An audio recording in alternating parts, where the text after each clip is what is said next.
Halo semuanya dan selamat datang di segmen Break Off. Nah, jadi pada kesempatan kali ini gue akan membahas sebuah film animasi yang sebenarnya sudah rilis pada tahun lalu dan sempat menjadi topik trending pada masa itu dikarenakan animasi ini memiliki tema atau konsep yang cukup absurd. Dan yap, film animasi yang akan gue bahas kali ini adalah Spermageddon. Nah, jadi tanpa menunggu lebih lama lagi, kita langsung masuk aja ke pembahasan dalam 3, 2, 1.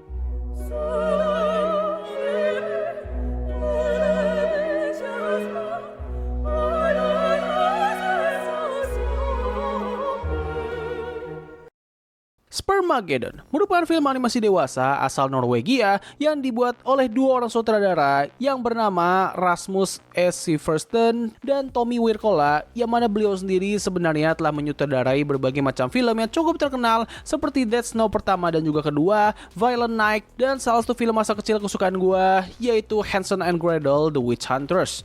Film ini pertama kali ditayangkan pada tanggal 14 Juni tahun 2024 di acara Annecy Festival, lalu disusul dengan perilisan di negara asalnya pada tanggal 28 Februari tahun 2025, dan untuk perilisan globalnya sendiri, gue pribadi nggak bisa menemukan tanggal resmi karena perilisan dari film ini hanya terbatas di beberapa negara Eropa saja. Berdasarkan website Wikipedia, animasi ini baru mulai dikerjakan pada bulan Juni tahun 2021 dan dikatakan kalau film ini memiliki nuansa yang sangat terinspirasi dari film Sausage Party. Tidak hanya itu saja, produser dari film ini juga mengatakan kalau film ini memiliki arahan yang sama persis seperti kartun South Park dan juga sebuah animasi asal Denmark yang bernama Cracked Ninja, yang mana semua animasi tersebut memiliki target penonton berupa anak remaja hingga dewasa. Nah, jadi begitulah seluruh background mengenai film animasi ini. Sekarang kita masuk ke pembahasan berikutnya. Animasi ini menceritakan tentang apa sih? Nah, jadi Spermageddon sendiri bakal memiliki dua plot cerita utama, di mana plot pertama akan berfokus kepada seorang pria muda kutu buku yang bernama Jeans yang sedang ingin berkemah bersama dengan teman-temannya. Salah satu dari mereka merupakan gadis yang disukai oleh Jeans, yaitu Lisa, di mana keduanya telah berteman sejak musim panas lalu, dan pada momen ini Jeans berencana untuk menyatakan perasaan sukanya terhadap Lisa. Ketika mereka sedang bermain Truth or Dare, Jeans akhirnya mendapatkan kesempatan untuk mencium gadis yang ia cintai, dan momen itu pun diikuti oleh pengakuan cinta dari Jean, lalu berujung dengan keduanya yang siap untuk bermain ranjang. Nah, sedangkan untuk plot yang kedua, dan sekaligus bisa dibilang merupakan plot utamanya, kita akan mengikuti kisah dari beberapa sel sperma milik Jeans, di mana mereka semua memiliki satu tujuan yang sama, yaitu mencapai sel telur untuk bisa membuahi. Meskipun mereka memiliki satu tujuan yang sama, namun para sel ini memiliki bentuk dan juga kepribadian yang berbeda-beda. Ada yang merupakan seorang profesor, konglomerat, hingga bahkan mafia atau gangster, serta mereka juga memiliki gender yang berbeda-beda. Para sel ini hidup di dalam buah zakar yang digambarkan layaknya sebuah kota besar, dan kehidupan mereka ini sangatlah diatur oleh dua individu otak yang memiliki sifat yang cukup berbeda. Ya, hampir mirip lah konsepnya seperti film Inside Out, namun alih-alih menggambarkan avatar emosi yang mengendalikan seluruh tindakan manusia, film ini justru menggambarkan dua buah otak yang mengendalikan itu semua, di mana kedua otak ini mewakili otak kanan dan juga otak kiri. Nah, ketika seorang laki-laki akan mengalami orgasme atau klimaks, atau kita lebih sering menyebutnya sebagai trot, maka kedua otak tersebut akan memberikan pengumuman besar kepada para sel sperma kalau mereka akan menghadapi sebuah peristiwa yang bernama Spermageddon. Alasan kenapa bisa dinamakan demikian adalah karena ketika hal itu terjadi, maka semua sel sperma akan berbondong-bondong untuk bisa keluar dan siap untuk mati agar mereka bisa menggapai tujuan utama mereka. Yang itu berarti mereka semua harus meninggalkan kehidupan nyaman mereka di dalam buah zakar dan siap untuk pergi ke arah yang tidak akan pernah bisa mereka duga. Entah mereka akan masuk ke dalam rahim atau malah ke lubang yang lain. Nah, dari plot cerita ini, terdapat 3 point of view dari berbagai karakter sel sperma yang berbeda-beda. Pertama, ada satu sperma yang bernama Gizmo, di mana ia digambarkan sebagai sosok pengusaha yang superior dan ia ingin bisa menjadi sperma yang paling unggul dari semuanya dengan menciptakan sebuah teknologi armor layaknya Iron Man dengan nama Ejaculator 9000. Yes, kalian gak salah dengar. Memang itulah nama dari armor yang dia buat. Yang kedua, ada 3 sel sperma yang berpenampilan layaknya seorang mafia atau gangster, di mana ketiganya berencana untuk menggapai sel telur secara bersamaan agar mereka bisa menjadi kembar 3. Lalu yang terakhir dan sekaligus yang paling utama adalah Simon dan juga Kumila. Kedua sosok ini adalah sahabat yang merupakan sel sperma yang normal dengan sudut pandang atau tujuan hidup yang sangat berlawanan. Di saat Kumila memiliki tujuan yang sama seperti para sperma yang lain, sahabatnya Simon justru hanya ingin bisa menikmati kehidupannya yang damai. Pada saat Jin sedang melakukan hubungan pertamanya, Kumila gagal untuk bisa terbawa oleh rombongan tersebut dikarenakan Gizmo menutup gerbang menuju ke sana. Nah uniknya, pada momen ini Jin sebenarnya telah memakai kondom secara tepat, tapi tanpa diketahui, Gizmo sebenarnya mampu melubangi kondom tersebut, yang mana hal itu membuat Gizmo dan juga rombongannya kini berhasil masuk ke dalam saluran rahimnya Lisa. Jadi ya, buat kalian bertanya, bagaimana bisa seseorang mengalami kehamilan yang padahal ia sudah memakai kondom? Well, gue harap adegan barusan bisa menjawab pertanyaan tersebut. Nah, walaupun berhasil masuk, tetapi Lisa menggunakan alat kontrasepsi berupa spermicide, yang mana itu seperti semacam cairan yang dimasukkan ke dalam lubang untuk bisa mematikan sel-sel sperma yang masuk ke dalam sana. Dikarenakan hal itu, Gizmo, ketiga gangster, dan juga para sperma yang lain harus bisa bertahan hidup dari cairan yang mematikan itu. Di saat Kumila mengira kalau harapannya sudah pupus, secara tidak terduga, Jin dan Lisa ternyata kembali melakukan hubungan esek-esek karena ternyata Lisa masih belum puas dan siap untuk ronde kedua. Pada kesempatan kali ini, Kumila tidak akan menyanyiakan momen tersebut di mana ia langsung menyeret Simon bersama dengannya. Nah, tapi dikarenakan Jin pada saat itu sudah sangat kelelahan, ia pun melakukan dua kesalahan yang cukup gila.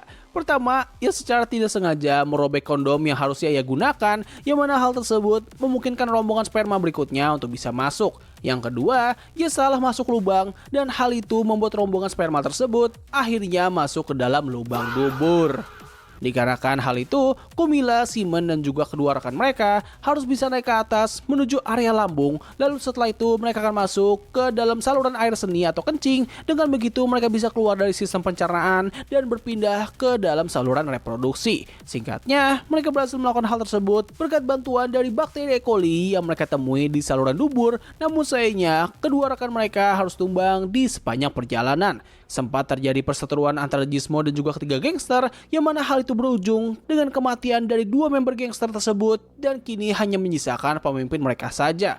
Marah karena dua saudaranya telah tumbang, ia pun berencana untuk balas dendam kepada Gizmo. Ketika mereka semua sudah sampai di rahim, terjadilah pertarungan hebat di mana pemimpin gangster tersebut berhasil membuat armornya Gizmo meledak dan ledakan itu berhasil menghabisi seluruh sel spermicide yang sempat akan menghabisi Kumila dan juga Simon. Nah, tapi tanpa diduga, Gizmo ternyata masih hidup dan kini menjadi rintangan terakhir bagi mereka berdua. Di tengah semua pertarungan hebat itu, Jin dan juga Lisa sedang melakukan esek-esek di tengah hutan, di mana keduanya tiba-tiba diserang oleh sekawanan lebah setelah sarang mereka terjatuh dan masuk ke dalam kemaluannya Jin.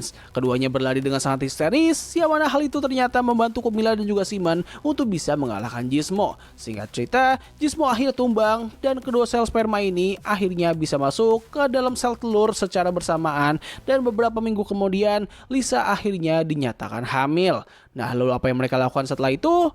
Well, tentu saja jawabannya adalah aborsi. Nah, lalu apakah mereka kapok dengan kejadian itu? Well, tentu saja tidak. Dan malah keduanya sepertinya telah berencana untuk mencoba hal-hal yang baru. Nah, jadi begitulah seluruh cerita dari film Spermageddon. Jujur aja, gue pribadi sangat terkejut dengan keseluruhan dari animasi ini. Bukan karena konsepnya yang sangat nyeleneh, namun karena kualitas film ini sendiri yang ternyata tidak seburuk apa yang bakal gue kira. Pada awalnya, gue mengira kalau film ini bakal menghadirkan banyak sekali adegan seksual dengan tingkat shock value yang sama tingginya seperti Sausage Party, tapi ternyata isi dari film ini tidak seburuk dan juga segila seperti film Sausage Party. Memang film ini memiliki konsep dan juga cerita yang cukup absurd serta memiliki banyak sekali adegan yang bisa membuat kita terheran-heran. Namun kalau kita membandingkannya dengan Sausage Party, tingkat shock value yang dimiliki oleh film ini itu terasa jauh lebih mendingan. Adegan seksualnya hanya dilakukan oleh para manusianya saja, yang mana hal itu jelas jauh lebih mendingan daripada harus melihat sekumpulan makanan melakukan orgi secara gila-gilaan. Tidak hanya itu saja, adegan tersebut juga tidak dianimasikan secara detail, yang mana hal itu membuat film ini hanya bisa dikatakan sebagai animasi dewasa saja dan bukannya murni porno.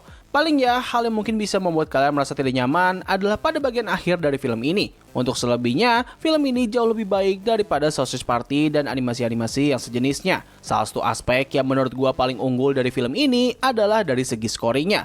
Oh ya, gue hampir lupa menyebutkan, jadi film ini sebenarnya merupakan sebuah film musikal dan meskipun gue nggak mengerti sama sekali mengenai bahasa dari film ini, tapi sumpah, lagu-lagu yang mereka buat itu bener-bener enak banget cuy. Malah menurut gue, musical number yang dimiliki oleh film ini tuh jauh lebih enak dan juga lebih baik daripada yang dimiliki oleh Sausage Party.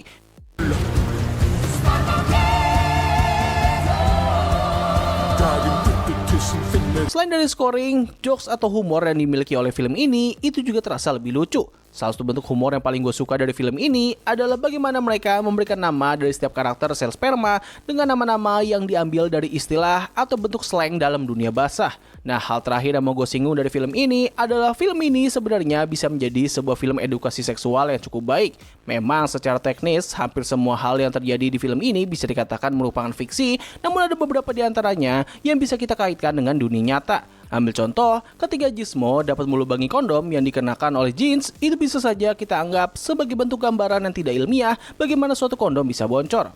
Ataupun ketika Lisa masih tetap bisa hamil, walaupun ia dan juga Jeans telah memakai banyak alat kontrasepsi, itu bisa saja menjadi peringatan bahwa semua alat kontrasepsi tersebut itu tidak menjamin 100% anti kehamilan. Nah, tapi hal yang membuat film ini kurang layak untuk bisa dikatakan sebagai edukasi seksual yang baik adalah karena ada banyak sekali adegan yang terlalu jauh dari realita, serta penutup dari animasi ini cenderung seperti mengglorifikasi kegiatan zina dan juga aborsi. Ya memang, apabila kita melihat animasi ini dari sudut pandang negara barat, maka semua hal yang disampaikan oleh animasi ini sangatlah layak dengan budaya mereka. Tapi ya, itu semua hanya pendapat gue pribadi saja. Kalau menurut kalian gimana? Apakah ini film yang lumayan atau masih sama buruknya seperti Sausage Party? Tulis pendapat kalian di kolom komentar di bawah. Nah, jadi mungkin cukup sekian dari video gue kali ini. Terima kasih atas waktu yang telah luangkan untuk menonton video gue. Gue undur diri, sampai ketemu lagi di video selanjutnya. Bye!